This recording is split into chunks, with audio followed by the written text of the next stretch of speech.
feel like we got off on the wrong foot. Just let us go. Get your dirty hands off my kid. Get back! Hey, no! I just missed. Everybody's a killer if they get the chance.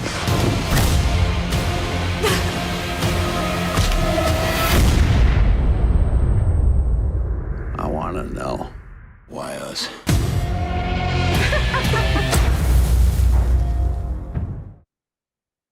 Of course, I'm not recording, Thomas, when you said that. You know.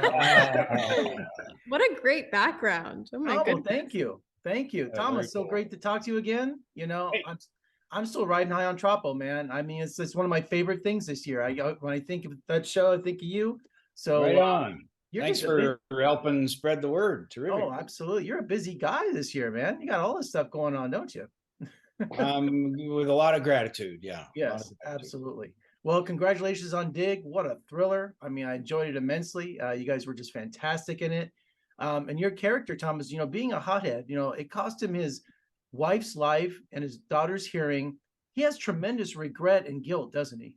Oh my God. You know, it was important that we understand something that my character has struggles with understanding. And that is that, you know, his own flaws that got his family into these situations, you know, in the beginning. And then something happens, you know, where we get kidnapped by Emil and Liana's characters. And that's not his fault, but this is that's why it's a really fun little movie, because you get this cathartic kind of through this horrible tragedy that is his fault. He gets to sort of exercise that relationship that is broken with his daughter. You know, he broke it, and taking that responsibility, like he refuses to speak to her in ALS. She's lost 90% of her hearing. ASL. Thank you, Harlow. He's lost 90%. She has lost 90% of her hearing. It's his fault, really, and he refuses to speak to her in sign language. But then, you know, a little later on in the movie, you realize that he has been trying to learn it. You know? Absolutely. And Harlow, you know, playing a hearing impaired character, how does her life change that night at the gas station? She blames her father, and even in a situation like this, with you guys being kidnapped, you know, and their lives are threatened, you know, usually that brings people together. But she's still holding steadfast, isn't she? She just can't stand her father. Yeah. You know, I love her in that way. She's a lot like me. She is stubborn. She's a grudge holder, and so am I. I mean, God, what a situation to be in. You lose your mother, who, you know, we kind of see is the only one in your corner, really. You know, her and her mom were close. You lose your mother, and you lose almost all of your hearing in the same night. And in that way, you absolutely lose your father. I can't talk to him anymore, even if I wanted to, which I probably didn't, because of, you know, it's like, fuck. You have, not only did you embarrass me in front of my boyfriend and all of his friends, but you got my mom killed. Which was so terrible. Yes. Yeah, it's high on the list of things to hold a grudge about.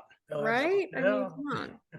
You know, I'm just saying Emil Hirsch too, playing a vicious killer. I mean, that's superstitious. He's ruthless, but he's not stupid. I mean, I can't believe how versatile that guy is. I mean, right?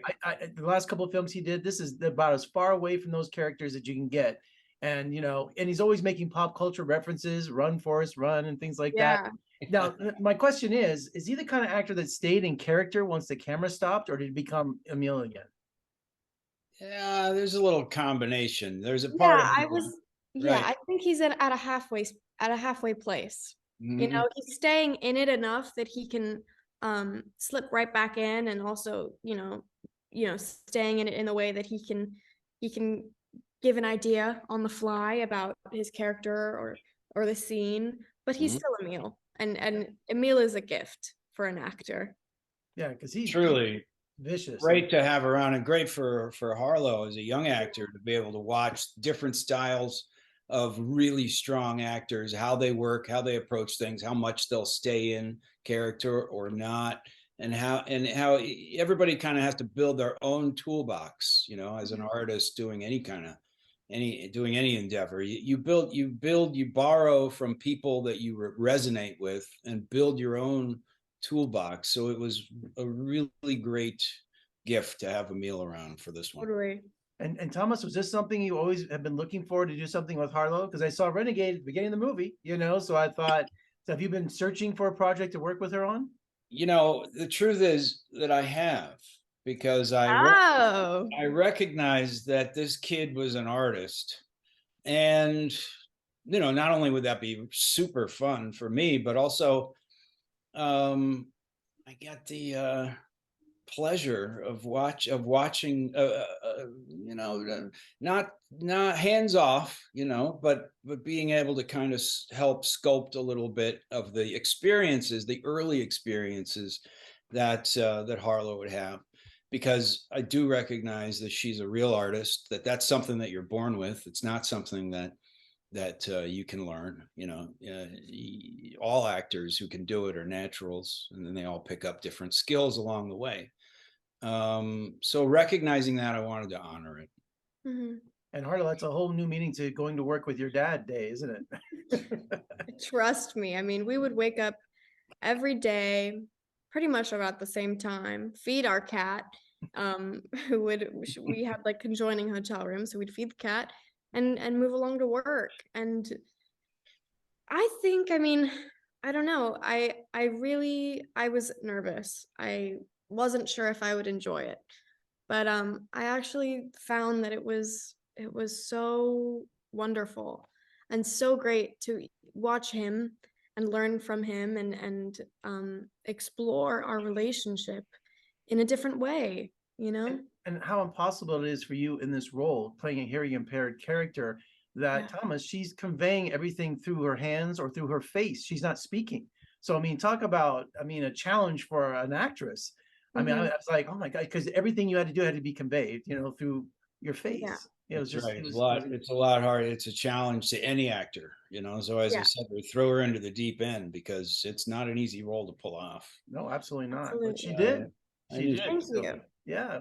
It definitely taught me to trust myself, you know, trust how I'm feeling, and then let that kind of pour out through me. And it's a beautiful gift, you know. You learn that you don't need the words to tell the story. You can feel it, and feel it loudly enough that other people can see that.